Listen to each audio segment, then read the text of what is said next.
P. Iron Curtain. Fulton, Missouri, March 5, 1946. Winston Churchill. The United States stands at this time at the pinnacle of world power. It is a solemn moment for the American democracy. For with this primacy in power is also joined an awe-inspiring accountability to the future. As you look around you, you must feel not only the sense of duty done, but also you must feel anxiety lest you fall below the level of achievement. Opportunity is here now, clear and shining, for both our countries. To reject it or ignore it or fritter it away will bring upon us all the long reproaches of the aftertime. It is necessary that constancy of mind, persistency of purpose, and the grand simplicity of decision shall rule and guide the conduct of the English-speaking peoples in peace as they did in war. We must, and I believe we shall, prove ourselves equal to this severe requirement. I have a strong admiration and regard for the valiant Russian people and for my wartime comrade, Marshal Stalin. There is deep sympathy and goodwill in Britain, and I doubt not here also toward the peoples of all the Russias, and a resolve to persevere through many differences and rebuffs in establishing lasting friendships. It is my duty, however, to place before you certain facts about the present position in Europe. From Stettin in the Baltic to Trieste in the Adriatic, an Iron Curtain has descended across the continent.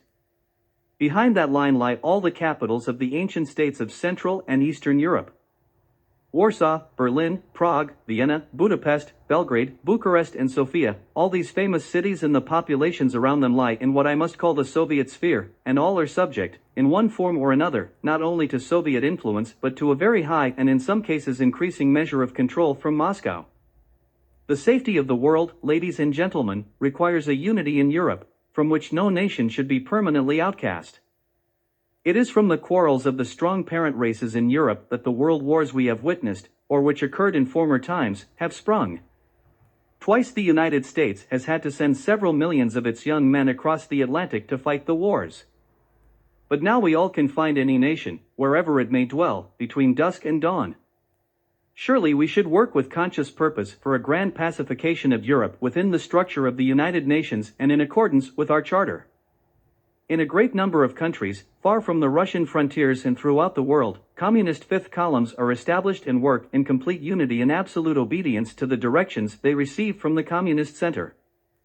Except in the British Commonwealth and in the United States, where communism is in its infancy, the communist parties or fifth columns constitute a growing challenge and peril to Christian civilization.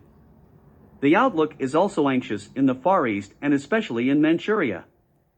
The agreement which was made at Yalta, to which I was a party, was extremely favorable to Soviet Russia, but it was made at a time when no one could say that the German war might not extend all through the summer and autumn of 1945, and when the Japanese war was expected by the best judges to last for a further 18 months from the end of the German war.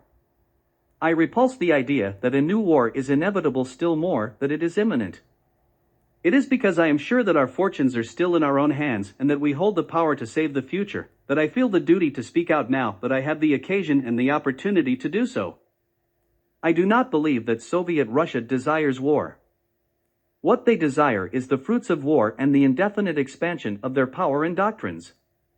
But what we have to consider here today, while time remains, is the permanent prevention of war and the establishment of conditions of freedom and democracy as rapidly as possible in all countries. Our difficulties and dangers will not be removed by closing our eyes to them. They will not be removed by mere waiting to see what happens, nor will they be removed by a policy of appeasement. What is needed is a settlement, and the longer this is delayed, the more difficult it will be and the greater our dangers will become. From what I have seen of our Russian friends and allies during the war, I am convinced that there is nothing they admire so much as strength, and there is nothing for which they have less respect than for weakness, especially military weakness. For that reason the old doctrine of a balance of power is unsound. We cannot afford, if we can help it, to work on narrow margins, offering temptations to a trial of strength. Last time I saw it all coming and I cried aloud to my own fellow countrymen and to the world, but no one paid any attention. Up till the year 1933 or even 1935, Germany might have been saved from the awful fate which has overtaken her, and we might all have been spared the miseries Hitler let loose upon mankind. There never was a war in history easier to prevent by timely action than the one which has just desolated such great areas of the globe. It could have been prevented, in my belief, without the firing of a single shot, and Germany might be powerful, prosperous and honored today, but no one would listen, and one by one we were all sucked into the awful whirlpool. We must not let it happen again. This can only be achieved by reaching now, in 1946, a good understanding on all points with Russia under the general authority of the United Nations Organization, and by the maintenance of that good understanding through many peaceful years, by the whole strength of the English-speaking world and all its connections. If the population of the English-speaking Commonwealth be added to that of the United States, with all that such cooperation implies in the air, on the sea, all over the globe, and in science and in industry, and in moral force, there will be no quivering, precarious balance of power to offer its temptation to ambition or adventure. On the contrary, there will be an overwhelming assurance of security. If we adhere faithfully to the Charter of the United Nations and walk forward in sedate and sober strength, seeking no one's land or treasure, seeking to lay no arbitrary control upon the thoughts of men, if all British moral and material forces and convictions are joined with your own in fraternal association, the high roads of the future will be clear, not only for us but for all, not only for our time but for a century to come.